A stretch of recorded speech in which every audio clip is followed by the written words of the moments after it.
still want the American dream. You still want financial stability. You still want to be able to pursue the things that you pursue, your goals, your dreams, your wishes. And if you're approaching retirement, you really do probably want the retirement that you thought all along that you would have. Anyway, back to what is up with the difference between baby boomers and us, current boomers, whatever we are currently called, whatever generation we're in. In 1958, at the height of the baby boom, check this out. You could buy a nice new house in a nice, good school district for just under, ready for this? $12,000. That same house today in a nice neighborhood in a good school district has a median price. Median meaning that's the average, that's the middle price across the whole country. And you know as well as I do, in some neighborhoods that's going to be a little bit different. But anyway, that same house today is a median price of $250,000. Now, if you bought a $12,000 house 60 years ago and you could now cash it out for $250,000, you'd be well off too, right? You have options when you own your house outright. But that's a factor of 21 times the price. Here's my question. Have wages gone up 21 times the amount since 1958? And the other thing is, I want to point out, the baby boomers, once they bought those houses, they rarely moved. So they acquired equity and they reduced costs by not moving many times. We tend to be a little bit more fluid. We move a lot. Every time you move, that costs money. And you have to rebuild your equity. Okay? So that's one reason why the American dream is shrinking, because we're all going all over the place to get better jobs and hopefully pursue our dreams and our lifestyles. But that's causing us to lose equity in our homes. All right. So now, in 1958, they made $4,650 per year on average. So the answer is no. Average wages are not 21 times $4,650. Not at all. Average income these days is closer to 12 times that, around 55,000. And yes, there are people that make a lot more and there are people that make a lot less, but the median is about 55,000. Okay? That's not very, heartening when you look at you're only making 12 times more, but a house costs 21 times more. You see why the dream is shrinking a little bit here? So in 1958, that monthly house payment was under 10% of your average income. And now the house payment is over 20% of your income. And for many people still renting, it's closer to 50% of their income. This is a big problem. So number 8 is that wages have not risen with the cost of goods. Houses, cars, phones, they've all gone up way more than wages have. And number 9 in the shrinking of the American dream is, are we taking the right steps to curtail our own spending? For example, do you have a budget? Is your car payment more than your house payment? And I got news for you. If you're spending 25 to 50% of your income on your house and your car payment's even more, you're really out of balance.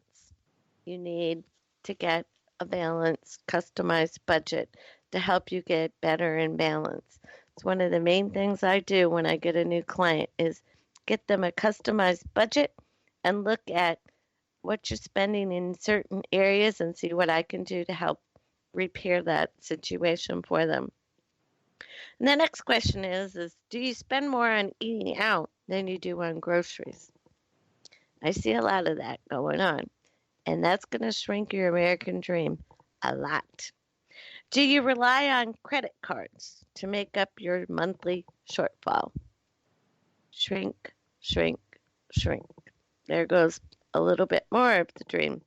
And are you paying higher interest rates on loans and higher premiums on car insurance, renter's insurance, or homeowner's insurance because of a lower credit score? Again, there we go. Shrink, shrink, shrink. If any of these things are resonating with you, do not be disheartened. This is not meant to be a Debbie Downer program because you can change. You can make a choice to improve your financial life. All right?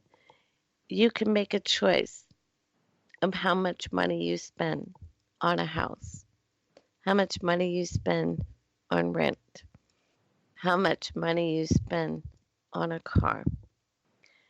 So if you're looking at why it seems like the American dream is shrinking, it is an absolute amazing thing. Keep in mind, what did we say? Wages have only gone up by a factor of 12.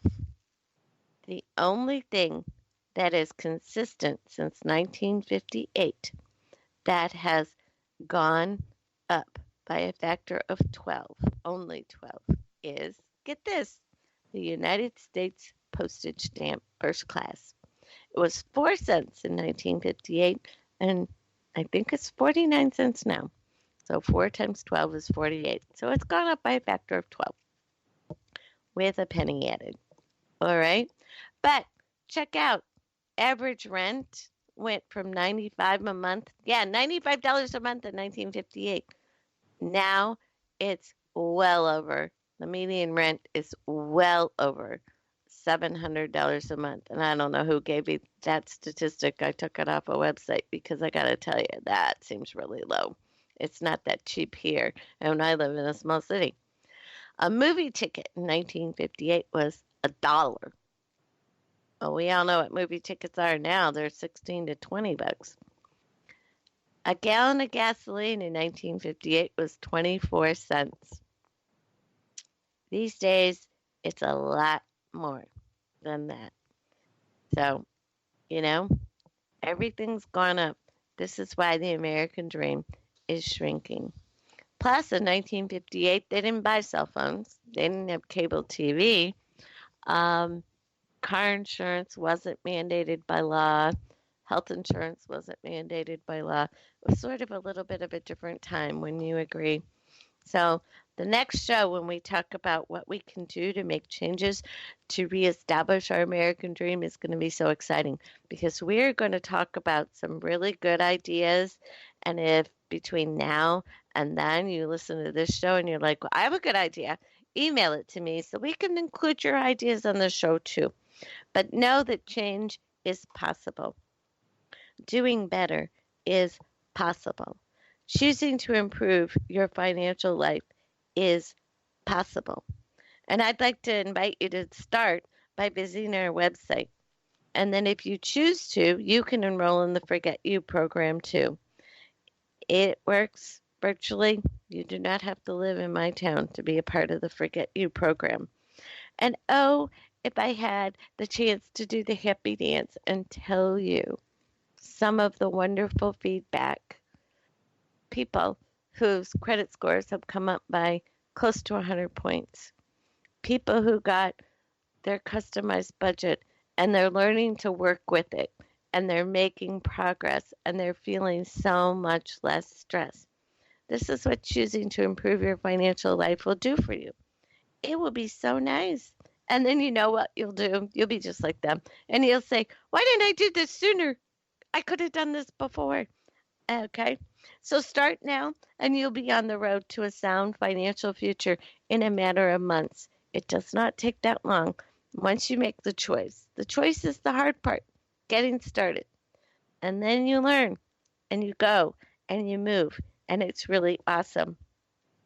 You can also sign your children up as a gift and get them on the way. You don't want to do that as a surprise gift, though, because they really do need to participate. And I really don't want to offend anybody by calling them and saying, hey, someone signed you up for this program. It's a gift because they think your financial life is needing a little help. That doesn't sound so good, does it? So if you're going to sign someone up as a gift, make sure that they are ready, willing, and able to accept it. It's just like a puppy. Don't give a puppy as a surprise gift. They need to be ready, willing, and able to take responsibility for that. But people who are young, they tell me they wish they'd learned this in school. So the younger they start, the better off they'll be, and it will serve them very well because people who start in their mid 20s have a very real opportunity to create the kind of wealth that they see that the baby boomers created over their lifetime. They just need to learn how to do it and work within the current system. Again, if you have questions, reach out to me at rcmoneycoach@gmail.com and I will respond within a day or maybe two. But I would really love to hear from you. And you know what I'm going to say before I go? I always say it. Be grateful and you will attract good things. Until next time, I'm Rhonda Cobb, the Money Coach, and you can count on me because I get results.